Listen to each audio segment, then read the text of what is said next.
All right, so let's actually get into processing grief, healing after loss. We want to talk about how to recover from life's hurts. And this is my favorite thing to do. I've experienced a transformation because of this process myself, and I get to see it in my clients all the time. And I do not get, I'm really not impacted by people's pain in a lot of ways because I don't see where they are when they come to me. I see where they can be. Does that make sense? So, because people always say to me, I don't understand you here, you work with these people and I know you do too. And it's like, yes, but I don't see this. I see where I know you can be and where we can go together. And that's what gives me energy. And this is, so I am so excited to share this with you. And this is actually a method started by, hold on, let me get, I'm on the chat here, just making sure I wasn't missing anything. This is what I'm going to share with you. It's based on the Grief Recovery Handbook. And this is by the Grief Recovery Institute, and you can get certified in this process. I'm certified in this process, and you could do that too if you wanted to. But what I'm going to do is give you an introduction to, kind of an overview and actually have you experience introduction to the process. I can't do everything, but all the main action steps we're going to do. You're getting like a quick experience with it. But anyway, this is the grief recovery method that the Grief Recovery Handbook teaches is the only evidence-based method for grief out there. It's the only one that actually has evidence that backs it up that says this works. And it really does. It's amazing. So excited to share it with you. Okay, so let's talk about what is recovery all about. Recovery here for us is about awareness, discovery, and completion. So this is not therapy, okay? This is action-based and it's educational. So when people ask me, what's the difference, okay? We are gonna talk about it, but we're going to educate you, make you aware, discover, and we're gonna do some action steps. So that's how I would explain it. We're gonna put people in control of their circumstances instead of circumstances controlling them. I love to describe it this way. We're going to deal with any unfinished business or unresolved grief or emotions. We're going to help people acquire skills that they should have been taught in childhood but aren't. One of the things that I say to clients all the time is, because they'll often say, I'm stuck. You ever heard that? I'm stuck. I don't like where I'm at, but I don't know what to do about it. And so I'll say to them, you're not here because you want to stay in this place. You've just never had the skills to get out of it, right? You've never had the skills to get out of it. No. Okay. We're going to give tools that they can use for the rest of their lives. I love this. It's like, I'm going to empower you and you've got something now that you can always use. We're not going to teach them to get over it. We're going to have them complete it. And I know that complete sounds kind of strange, but by the time we're done, you're going to know what complete means. Okay.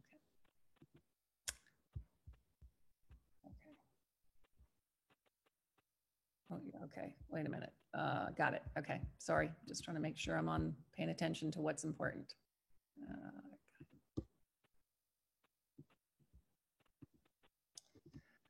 Like I said, it's the only evidence-based method. I love to tell people this. We're taught in this life how to acquire things, aren't we? It's all about get, but we don't know what to do when we lose them.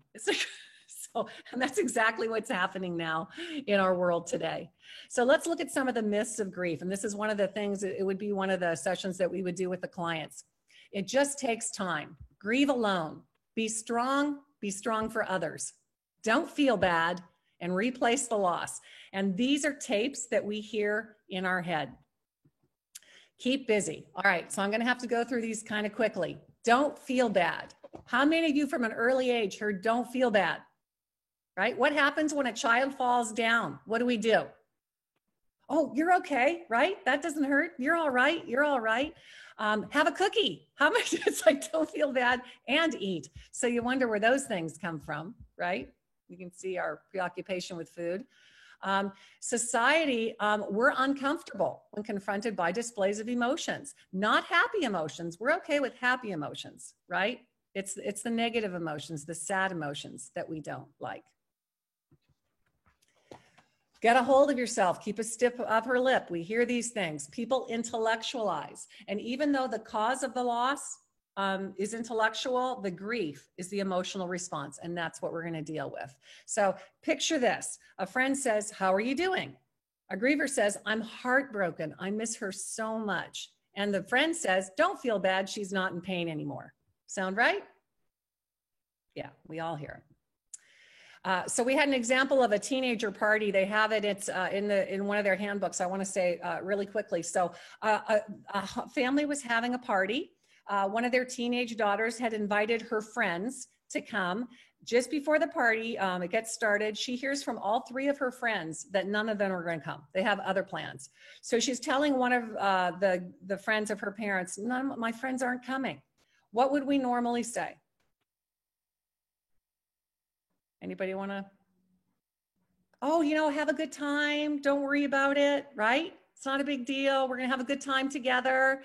No, what we want to teach them to say is, wow, that's got to be really disappointing that they didn't come. You would have really liked them to come.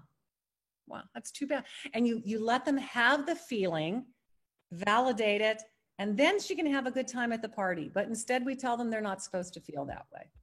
Okay. They don't want to talk about death. We already know that one. It just takes time. I'm going to go through these kind of quickly because we have so much. That's not true. We know that it doesn't just take time, because if it just took time, you wouldn't be seeing people who were still suffering 30 years later. I wouldn't be working with people who lost someone 30 years later, or had a death or a loss of some sort 30 years earlier. And I'm now just seeing them now. It doesn't just take time. It's what you do with that time. We hear time heals all wounds. It's what you do. We want to take action. Time helps. It certainly does help. And I tell a grieving person, even if we work through this process early on with them, it's still going to take some time, right? They do need that time. It's like a flat tire. So let's just say your car gets a flat tire and you're off at the side of the road. If you just sit there, is the tire going to fix itself? No, you got to fix a flat tire. And that's what we do with our hurts. What do? We get a big hurt and a wound, and we just sit with it. And we just think, well, if we ignore it, it's going to get better over time. Any of you stuffers or ignore? Is it just me? Okay, just wondering here. Replace the loss. You cannot replace a relationship. You have to grieve and complete your relationships to the person who died, to the marriage or the romance that ended. Because if we don't do that, we're doomed to drag the past into our present. So if somebody has had a divorce and they don't complete all that's left with that relationship and they get involved with someone else, they bring that baggage into it. We want them to be as emotionally healthy as possible. Here. We do this with pets all the time. What do we do when a child loses a pet? Get another pet. We want to teach them to mourn and grieve that pet. And the Grief Recovery Institute, by the way, has a whole support group or healing program for pet loss. And it's really good. Divorce or a relationship ending. We say you can find someone else, right? We can find someone else. And when you're the person who's someone's left you, and even if the person was a jerk, when someone says he was a jerk or you can find someone else, that's not very healing. It's one thing when you say it, right? But you don't want someone else to say it. Miscarriage or infertility, it's a perfect example. You can go ahead and have other children, right? Or you can adopt. By the way, I think someone had put in the chat room earlier about abortion. That's also a loss, okay? It can definitely be a loss. And I've worked with a lot of people in that as well. Keep busy. All of us are about keeping busy, and we praise people for keeping busy because it avoids us from feeling. Grieve alone. Isolation is not natural, it's learned. Children love to express their emotions, don't they? Early on, aren't they all about sharing how they feel and all that? So us isolating and staying within ourselves, it's learned because we feel it's either not safe, people don't want to hear it. I can't tell you, it says the bottom here, where I have clients say all the time, I'm a Debbie Downer for people. People don't want to hear about it. And that's why you can provide them a really safe place for that. Laugh and the whole world laughs with you. Cry and you cry alone. And people praise grievers when they seem happy or well. That's why we talk about grievers being award-winning actors, because we get praise when we're doing okay. And how often does someone say, oh, you seem like you're doing good. That's great, right? That's great. So then it's like, okay, I'm not allowed to not do well. Be strong. That's where we talk about award-winning recovery. I'm fine. You can experience a loss of aliveness when you don't deal with these feelings. You can be strong or you can be human. We want to teach our clients to be human, all right? Be human, and that's going to be healthy. And every time I'm talking to an adult who has children, I'm saying, your child is going to look at you and the way you handle grief and loss. You're the example for them. The grief recovery method talks about STIRBs. They're short-term energy relieving behaviors. So basically those are things that we do to cope. So sure, we know food, alcohol, drugs, sex, retail therapy, but we take a good look when we're taking someone through the program. How are you coping? It could be to isolate, keeping busy. For me, travel, believe it or not, was a STIRB. It was my escape from reality. It could be sleeping. You know, I would also withdraw a lot. Can anybody else think of any STIRBs? Exercise can be a STIRB if it's done too much or for the wrong reason. These always aren't bad, but we do want people to understand what they've been doing to cope so that they can recognize it when they're using them. This only brings just slight relief. It's never going to be long term. So let me give you an example. If I was to talk to someone about the tea kettle and the body, as these things build up in us, these hurts and these pains, and we have this to get out, it's like a tea kettle with steam in it. And when we drink or we shop or we do something, we are letting a little steam out, but imagine that there's a cork in it because we haven't dealt with this. So there's a cork in that spout. So we're letting a little steam out, but eventually this stuff all builds up, right? All this pressure builds up in us. And what's going to happen eventually? I know Lori talks about this, that flipping the lid. What happens? You just explode.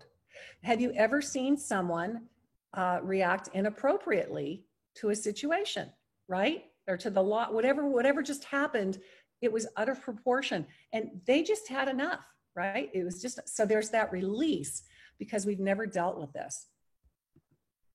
3 common problems with STIRBs are, they appear to work, they're short-term, and they do nothing to remove the cork jammed into the spout, which keeps the emotions bottled up. So have any of you heard of Celebrate Recovery?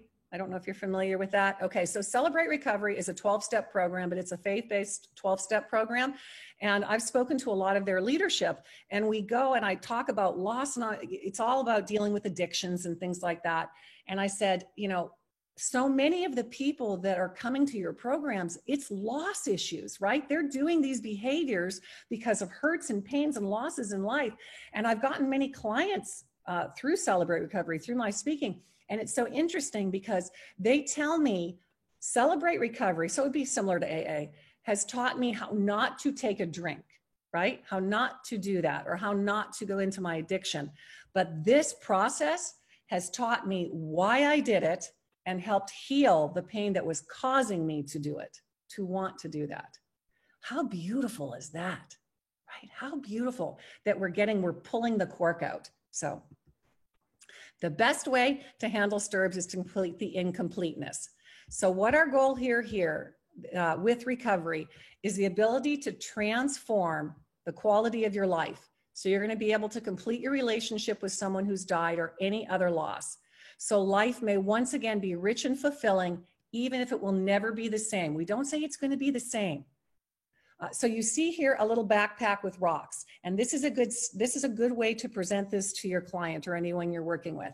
So when we're born with an empty backpack, okay, on our back, and then our hurts in life start to fill up our backpack. So let's imagine that rocks are our hurts and negative changes in life. So let's say when you're early on, maybe you have a parent that yells a lot. Okay, well, that's a loss. That's a loss in your life. So that's going to fill up your backpack. Maybe you have a pet that's died.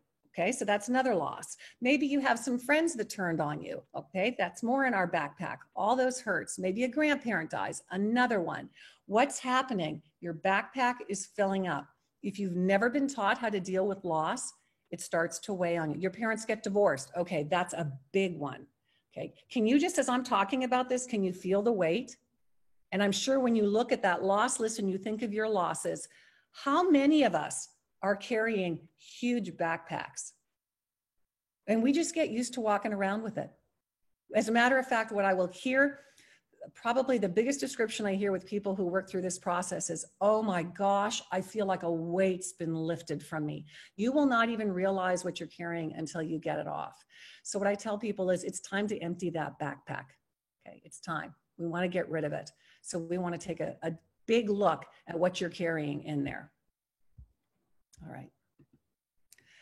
Significant losses in our lives, especially those with unfinished business, could affect our responses to our most painful loss. So sometimes someone may be coming in because they've had a death, but we find out that they have unfinished business with other losses, and that's what we need to take care of first. Here's the 6 things that clients need for success, and I'm going to ask this for you as well as you go through this process, please. Full attention. Pay attention to what's going on here. Give it total concentration. The instructions, think about it, and do it well. Open-mindedness. Please be open-minded, because I hear all the time from people, how can this possibly work? How can this work? And especially people who've been through counseling and therapy for a long time and haven't had a lot of relief. It's how could this possibly do it? And how could we do it in such a short period of time? Really? 6 sessions? I don't think so. Or I just finished a group of 13 and it was 8 sessions. They're like, how can this work? I'm like, trust me, trust me, trust me. A willingness to do it. If you're willing, there's so much that can happen. Courage. It takes courage for our clients to do this, because even though you don't want to be where you're at, it's very scary to be vulnerable and to open yourself up. And we want to teach them not have the fear, but to go ahead and encourage, do it anyway with the fear. Because with this courage comes healing. It's worth it. And I always tell them, I got you. You're not going to do this alone. So it's not the absence of fear, it's doing it anyway. Honor your fear. Total honesty. For this process to work, you have to be so authentic and real with your feelings. If you aren't, we aren't going to get the healing that you need. I need to know how you really, really feel. Commitment to the process. I had my first client, I did a weekend, special weekend, we did it in 2 days with these 3 women. And I had my first client where I did not see results at all.